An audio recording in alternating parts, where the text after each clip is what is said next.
Eh, Magandang araw sa atin lahat mga kababayan. Sa mampanig kayo ng daigdig na ron. Dito na naman tayo sa another episode ng ating vlogs, Badong Ratilis po. Pag-uusapan natin ngayon, ito po, no? Guilty si Gadon, no? Sa Supreme Court. Yan. At bumuelta po si Gadon sa Supreme Court.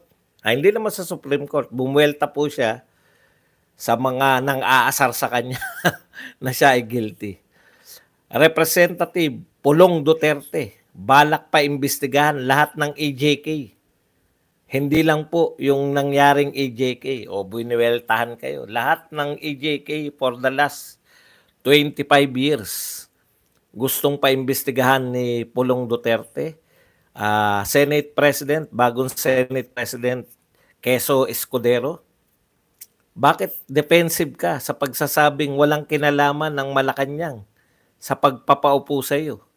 At ang pinakamalupit po na balita natin ngayon, bagsak po ang piso, bagsak din po ang stock market ng Pilipinas. Yan po mga pag-uusapan natin, pero bago yan, kung bago ka pa lang dito sa ating channel, mag-subscribe ka na. Dahil ito lang ang tanging channel na may kinikilingan, wala palang sounds.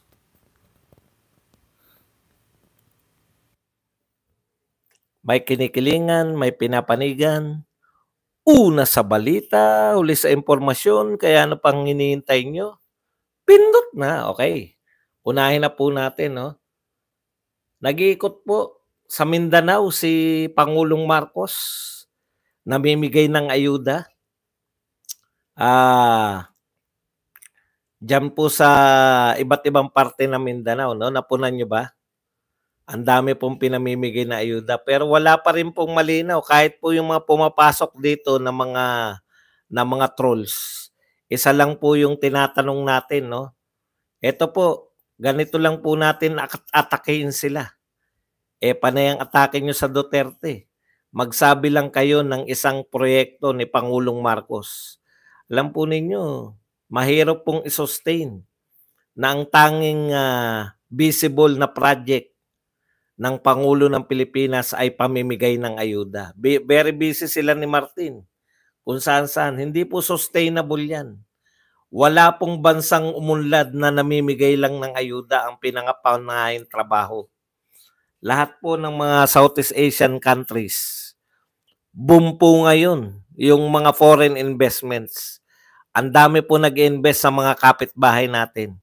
So ito po ay hindi po pwedeng sabihin kay Duterte po kasi yung pagbagsak ng ekonomiya nung panahon ni Duterte, dulot po yan ng pandemya. Pero ito po, yung pagbagsak ng piso at pagbagsak nitong stock market, pero pinagmamalaki na gumaganda raw ang ekonomiya na hindi naman natin makita. Yan po. May maganda bang ekonomiya na bagsak ang piso mo, bagsak ang stock market mo? Hindi po ubra na gumaganda ang ekonomiya, bumabagsak ang stock market. Anong uri ng pagsusuri meron yan? Yan po ay balita ngayon balita po yan sa Manila Bulletin. The local stock market dropped further as investors wait for fresh economic data while sentiment is dampened by continued weakness of Philippine peso.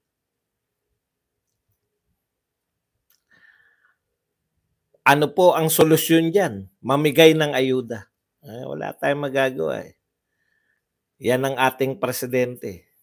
Yung mga hinangaan po si Pangulong Marcos dahil ang gagaling ng cabinet official niya, lalo na sa finance, tanggal na yata yung mga magagaling sa finance. Di ba? Yung magaling na joke, no? Wala na yata, no? Tanggal na ba yung magaling na joke, no? Maharlika Fund. Naalala ko lang po yung Maharlika Fund. Nabasa ko lang dito.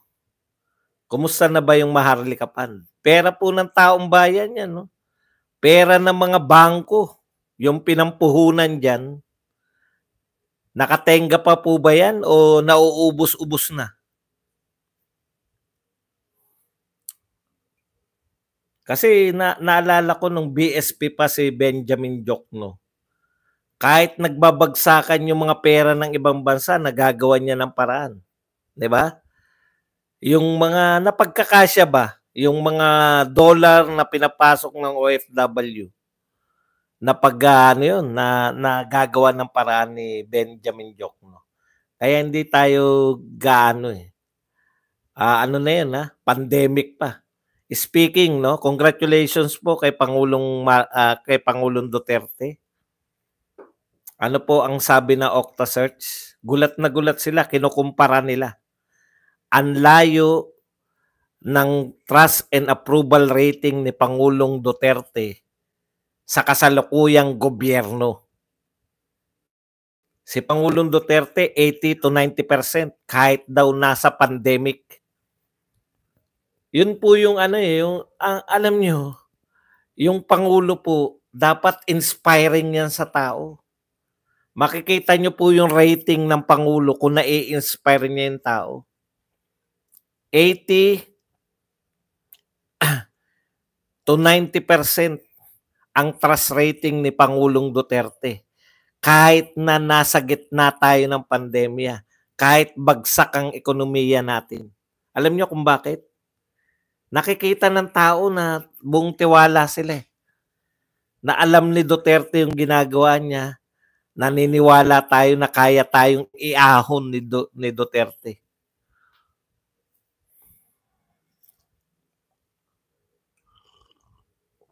Hindi po, ang point ko po sa Maharlika Fund, sayang, di ba? Wala siyang tulong Bagsak din ng stock market natin, bagsak din ng piso natin. May perang binigay diyan yung Bangko Sentral.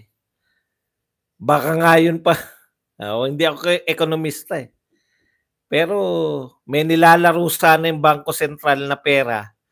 Pag mababa yung piso, nagagawa nila ng paraan yan pag maraming dolyar. Kumuha po ng pondo sa Bangko Sentral, nilagay sa Maharlika, na wala po tayong balita kung ano na mga proyekto. Panay ayuda lang yung ginagawa di ba? Yung mga follower nga, wala masabi kahit na ano man lang na proyekto. Real talk po, wala po silang mabanggit man lang kung anong ginagawa ng kasalukuyang gobyerno. Kaya ang baba-baba po talaga ng ng mga Pilipino ngayon, ng tiwala sa ating pamahalaan. Anyways, punta na po tayo rito sa main topic natin. Dito muna kay Chis Escudero, no? Alam mo, yung mga pronouncement ni Chis Escudero, sinasabi niya na ako yung nagplano niyan, no? 4 days lang na plan. Meron mo, 4 days na plano mo na mapatalsik si Mig Zubiri. Napakagaling mo naman. Walang tulong ang Malacanang. Ang bagong pahayag ngayon ni Chis Escudero ang Malacanang nalaman lang nila. No? Nalaman lang nila tapos na. Nakapagpalit na. Pero automatic na meron kagad kayong pa-dinner. No? Tsaka bakit ka defensive? Bakit ka paliwanag ng paliwanag na walang kinalaman yung Malacanang, na ito ay ikaw ang nagtrabaho, na walang hand dito yung Malacanang. Between sa kasalukuyang Senate President at sa former, yung katatanggal lang. Kasi walang dahilan di ba? Bakit tatanggalin? Isang taon na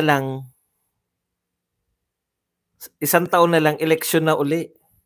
Bakit hindi pa makapaghintay?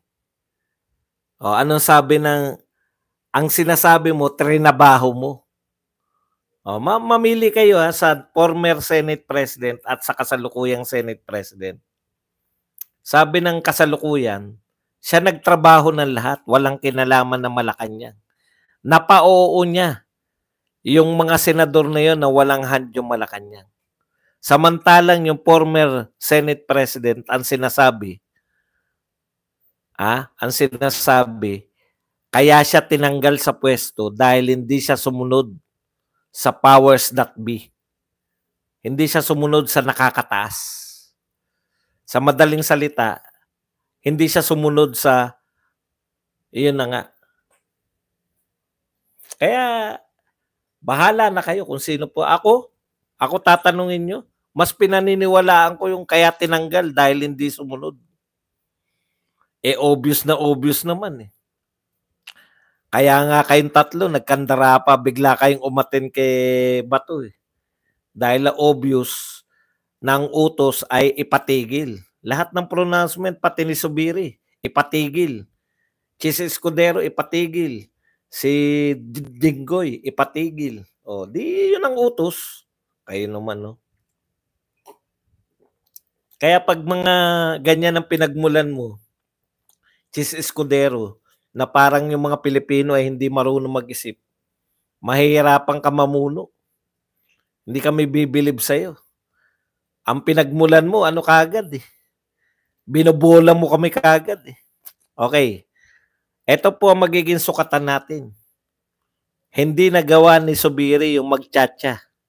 Ngayon, sinasabi na naman ni Martin, umaasa sila na maipapasa yung economic tsatsa. Yan lang po yan. Malalaman nyo kasi si Chis Escudero, before magkaroon tong tinatawag na kudita, ayaw niya sa tsatsa. Pag biglang nagtsatsa yan, o nga no, Quezon de Bola. Pag biglang nagtsatsa si Quezon, alam nyo na. Tama talaga si Mig Subiri. Okay, punta po tayo kay Gadon. Alam nyo to si Gadon. Akala ko yung yung same case na na-disbar siya. Kaya siya na-disbar pala. Di ba kaya siya na-disbar? Dahil yung pinagmumura niya si, alam ko yun eh. Yung pinagmumura niya to si, ano na nga pangalan nito? Paborito natin dating tirahin din yan eh. Nakalimutan ko na. Yung minura niya na minura, tapos sinabihan niya na makipag-sex na lang sa aso. Di ba? Si Raisa Robles. Yun, si Raisa Robles. Yun po yun. No? Wala na pong nung narinig yan nung narinig ng Supreme Court yun, puta, dinisbar na kagad siya. Po, yung panibagong kaso to, hiwalay po to yung kay Robles. Kala ko, ina-assert lang ng Supreme Court yung kay Robles, hindi po pala. Binasa ko. Ang kaso po na to ay doon po kay Sereno at saka sa mga sinampahan ni Gadon, sa mga napakarami pa lang sinampahan ni Gadon na kaso dyan sa taga Supreme Court. Okay. So, ito po ang mga sinabi ng Supreme Court tungkol dito. Hindi po natin babasahin lahat. Magbibigay lang po tayo ng mga yung highlight lang po. Mamimili lang po ako kasi narito yung mismo eh. Ito. So, siya po ay SC finds Gadon guilty of gross misconduct. Yan, gross misconduct, anyo. The Supreme Court en banc has found previously disbarred. So, disbarred na po siya. Lorenzo Gadon, guilty of gross misconduct for committing perjury and making accusations based on hearsay. Okay. So, nameke si Gadon, perjury, at saka nagsasampa siya ng reklamo base sa hearsay. Okay. A complaint was filed before the Integrated Bar of the Philippines seeking Gadon's disbarment for falsehood in an impeachment complaint he had filed against then de facto Chief Justice Maria Lourdes Sereno before the House of Representatives. Yan, nag-file siya ng impeachment. So yung pinapile niya raw po, ito po sabi, Gadon was also accused of filing baseless criminal cases against several Supreme Court official. So uso po, no? Talagang mayat maya nasa Supreme Court at nagpa-file ng kaso itong si Gadon na baseless. Eh, mahirap po yan eh. Supreme Court, kinakasuhan mo nang walang basehan. Okay. After investigation, the IBP Committee on Bar Discipline recommended that Gadon be suspended for 2 years. At ito, minodify nila to, ginawa pang 3 years. Kaso, the penalty, the court ruled that Gadon was guilty of gross misconduct punishable by disbarment. However, eto po yun eh, since he had already been previously disbarred, the penalty of disbarment will no longer be imposed. O, kasi disbar na siya eh. Kaya siya ay pinapatawan na lang ng 150,000 pesos. At siya po ay hindi po pwedeng magkaroon ng ineligible for judicial clemency. So hindi po siya pwedeng patawarin balang araw ng Supreme Court. Wari, nabago na yung Supreme Court. Wala na po yan patatawarin ka para maging abogado ka uli. Okay? Kaya, so ano po yung mga napatunayan kay Gadon? Siya po ay napatunayang committing perjury for making allegations in his impeachment complaint not based on his personal knowledge. Antindi, no? Ang higpit pala ng Supreme Court dyan, no? Or on any authentic records, contrary to his sworn guarantee in the verification attached to his complaint. Okay, so ganun pala yung impeachment, no? Pag nagsampa ka pala ng impeachment, batay lamang sa hearsay, wala kang personal knowledge, at wala kang dokumento, perjury pala tawag doon kasi nanumpa ka. Gadon knew that he never had any personal knowledge, not any authentic document to support the accusation that Sereno falsified a TRO. Yun po pala yun, no? Wala siyang ang akusasyon niya kasi kay Sereno, nag-falsify ng TRO. So napatunayan po na si Gadon ay nagsisinungaling. Yan. Hindi po siya makukulong, pero hindi na po siya magiging abogado magpakailanman, magpasawalang hanggan. Okay? So ano po ang reaksyon ni Gadon? Siyempre may reaksyon po yan. Masarap pakinggan to si Gadon. Ito po ang sinabi ni Gadon, kapapasok-pasok lang po. Paliwanag ni Gadon. Nasa formang nagyayabang. Most successful, popular, very wealthy, and rich people are not lawyers. So the disbarment is not the whole world and life for me. I have stopped being a lawyer for 10 years now. I am a retired lawyer for 10 years already and has no intention to go back into law practice. Para sa mga bata lang yan. Antindi, no? Bumira pa no? Sa madaling salita, wala nang intensyon na bumalik si Larry Gadon sa pag-abogado. Pambata lang daw yan. Kawawa naman yung mga matatandang abogado. Yung mga judge, yung mga justices, na insulto pa ni Gadon. Dahil, ayon kay Gadon, karamihan naman ng mga mayayaman, mga super rich, very popular, mga popular, very wealthy, ay hindi naman po mga abogado. Aba, magagalit si Yes yun yan. Dahil siya ay popular din. Wala na po siya ngayon, hindi na po siya abogado. At wala raw po siyang balak. Ito, alam nyo, ano yan pwedeng sabi niya lang yan. Pero nakakahiya po pag isang abogado yun, no? Natanggalan ka ng lisensya. Ako Kung yung profession ko tinanggalan ako ng lisensya, ako po, professional po ako. Hindi lang ako nagre-renew ng lisensya kasi professional vlogger na ako. Pero proud po ako dun sa profession ko. Anytime puwede akong bumalik pagka hindi na ako nagba-vlog, 'di ba? Proud ako dun, eh. Kaya ako wala sigurong attorney na ayaw bumalik sa kanyang, pagiging abogado. Sabi lang ni God dun 'yan.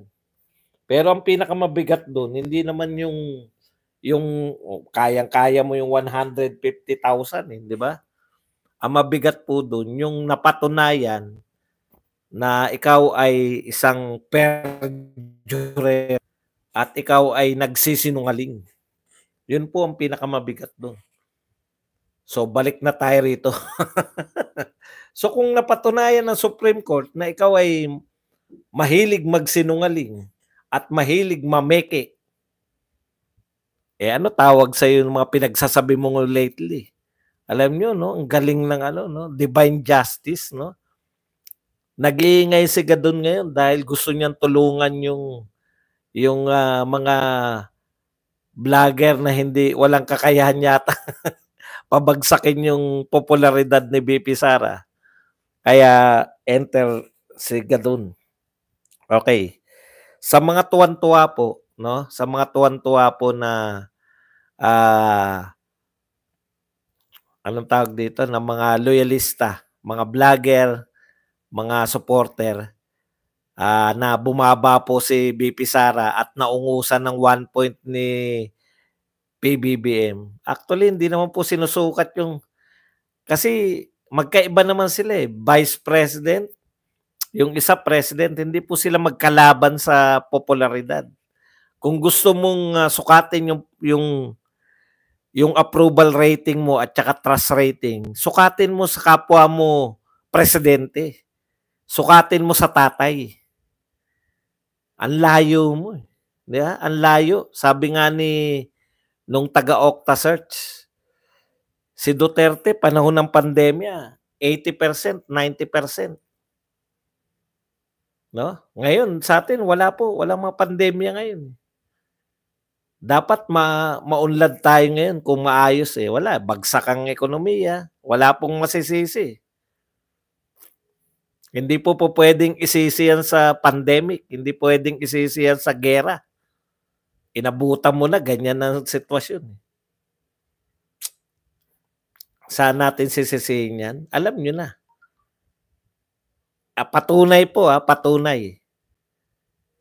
Patunay po na gobyerno ang, puwede nating, diinan ng sisi.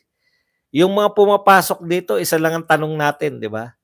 Magbigay ka nga ng proyekto ni Pangulong Marcos na proud ka. Magtapatan tayo mga kapatid, 'di ba? Wala talaga sila yung eto ginawa ni wala silang masabi. Yun. Hindi, wala, eh, wala silang mapakita. 'Pag sinabi lang build better mo, asan?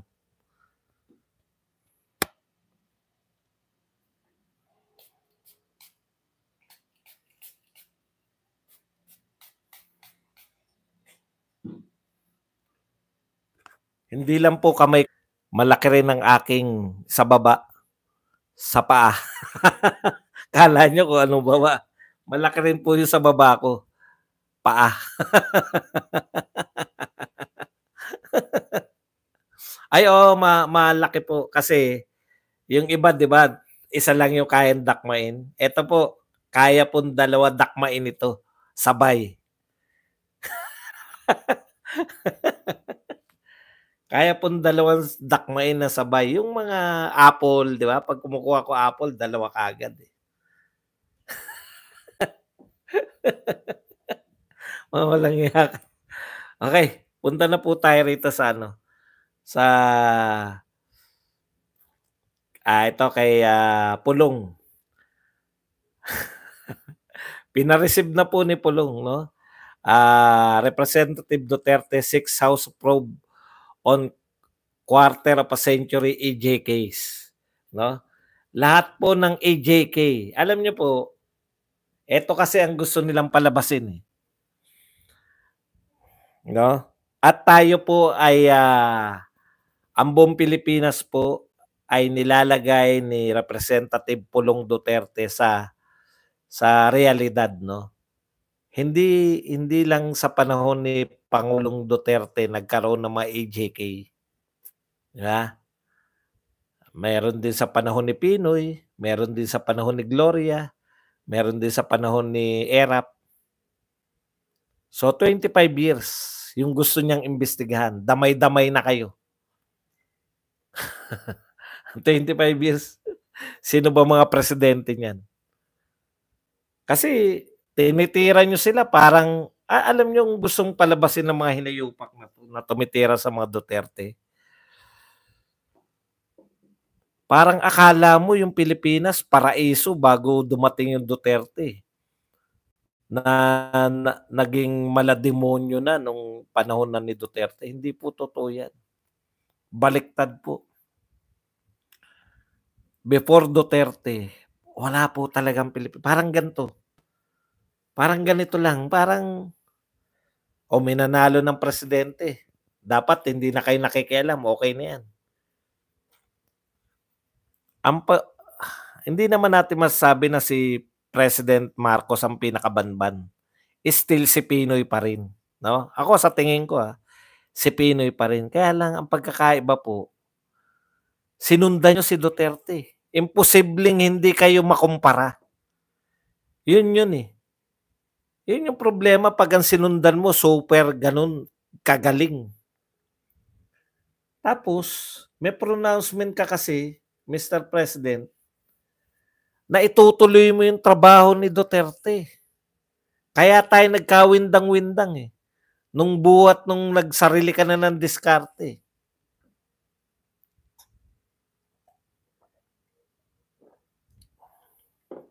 Antas na sana na antas natin, 'no? Wala, naiwan na naman tayo ng mga kapitbahay natin. Iwan na iwan tayo ng Singapore, Thailand, Malaysia, Indonesia, pati Vietnam. Imagine, Vietnam, lagpas-lagpas na tayo. Hindi ko ma-imagine nung araw, nung panahon na lumalaki tayo, 'no? Yung Vietnam kino-consider na mahirap dahil galing sa giyera. Ngayon, iwan na tayo ng lahat. At yung pagkaiwan sa atin, ang layo.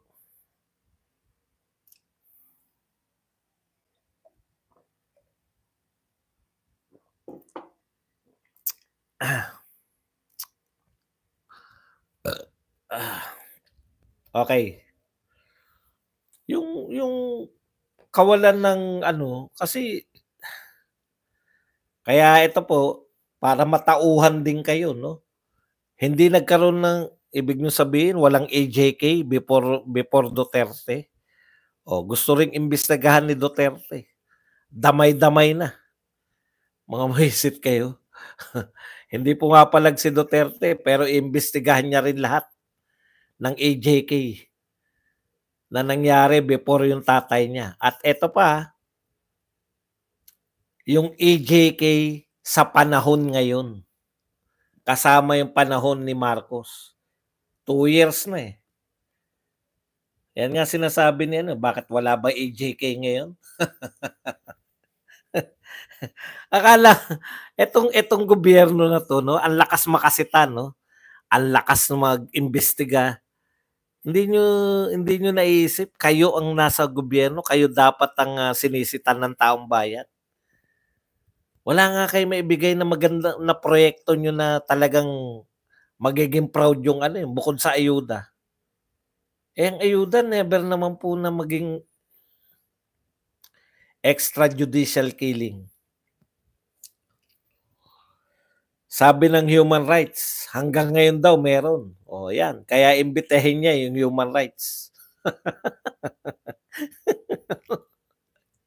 Yari kayo. Serban sa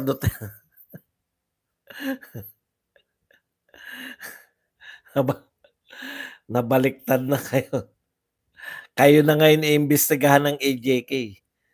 Eh, tapos puwede ring imbestigahan, 'di ba? Pwede ring imbestigahan yung iniimbestigahan yung gentleman's agreement. Manawagan ka rin pulong na imbestigahan din yung new model. Representative Paulo Duterte has sought a congressional inquiry into the reported extrajudicial killings in the country over the past 25 years. Kasama po yung ngayon, yung 2 years ni Pangulong Marcos. Ito na naman to, yung babaeng taga Malolos. Sikat din to eh. Binabasa ko rin to eh. Kinalawang ng gusto ang BRP Sierra Madre dahil hindi ito ni-repair. Naging magkaibigan si Duterte at si C. PBBM admin nagalit na muli ang China, naging agresibo, madalas ang paghatid hindi lang ng pagkain kundi ng construction materials. Hindi pala mura si BBM, ngunit may giting ng isang Pilipino.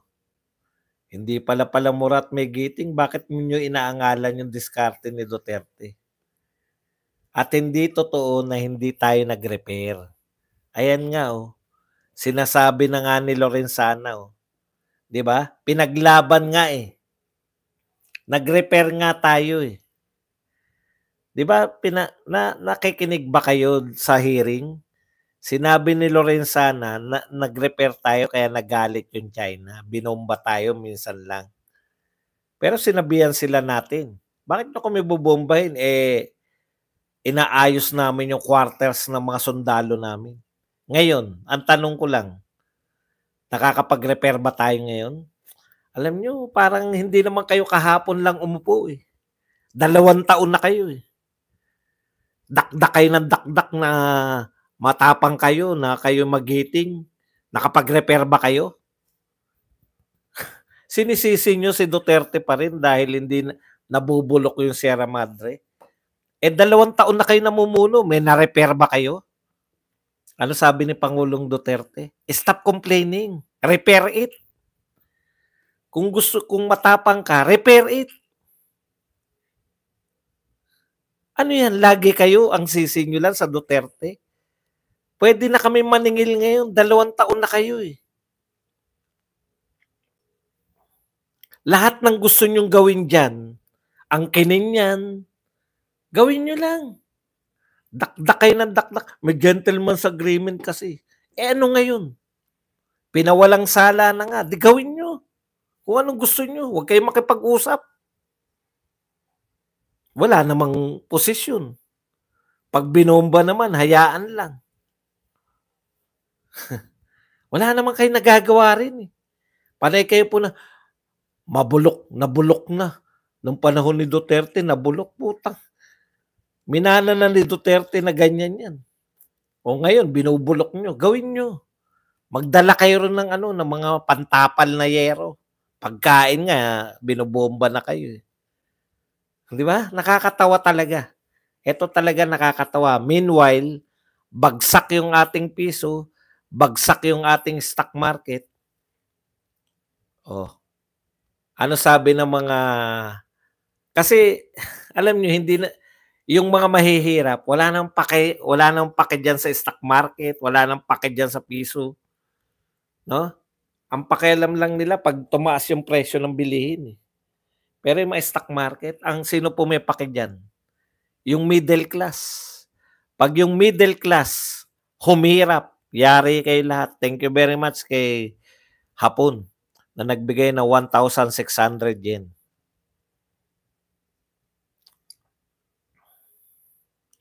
Yung stock market na yan, apektado yung mga middle class dyan dahil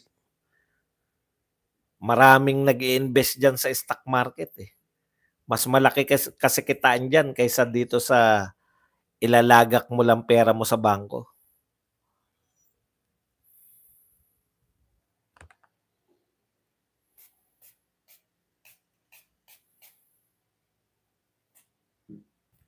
Okay. So, tandaan po natin sa 2025, kada 3 taon may isang araw tayo pinakamakapangyarihan. Huwag po tayong panay-angal lang, no? Pag panahon po ng eleksyon, Kasi ito ang problema, eh, angal tayo ng angal, "Pangit na palakad na 'to, pangit na palakad." Pero hindi niyo naman iboboto lahat yung ano, yung mga kandidato ni Pangulong Duterte. Paano mababago yung palakad? Hanggang dito na lang, hanggang sa muli ay hindi pa pala. Magbabasa pa pala tayo ng mga katanungan.